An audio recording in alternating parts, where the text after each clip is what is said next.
Could this be the first documented UFO sighting in the UK?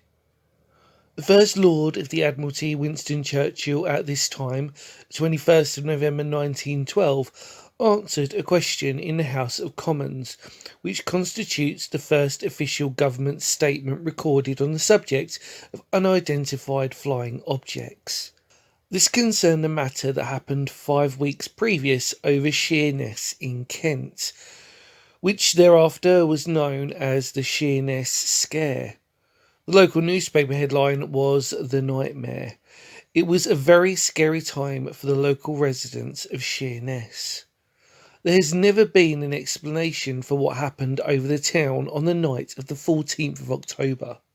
What is known is that between 6:30 and 7 p.m, a strange buzzing sound was heard in the air over Sheerness by a large number of residents.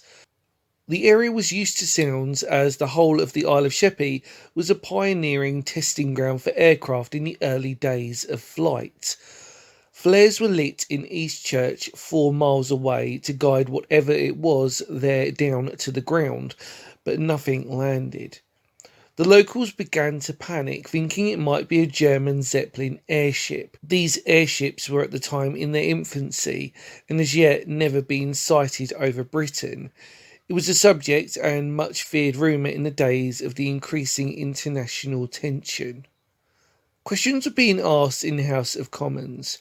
Churchill gave the government a considered reply after making inquiries.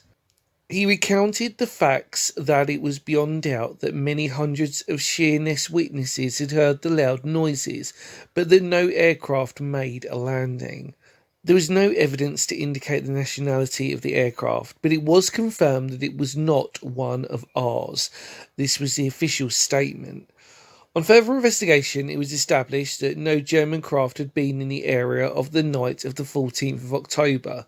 In fact, the nearest Zeppelin was over the German island of Heligoland, over 400 miles away. Given also that the Zeppelin was believed to be over 500 foot long, the local newspaper observed, it seemed incredible that anyone could believe that such a ship could pass over Sheerness when the lookout men on the ships in the harbour, the signal men at Garrison Point Fort, the coast guards patrolling the shores and the police duty all categorically stated that nothing had been seen that night.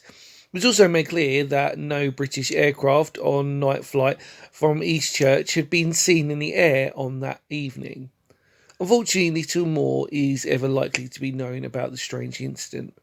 Zeppelins were certainly in existence, but it was doubtful that they could make a long trip across the North Sea without being detected. We shall never know, but could the Sheerness Scare be the first officially acknowledged and documented UFO sighting in Britain? Many of today's investigators believe it could, but what say you?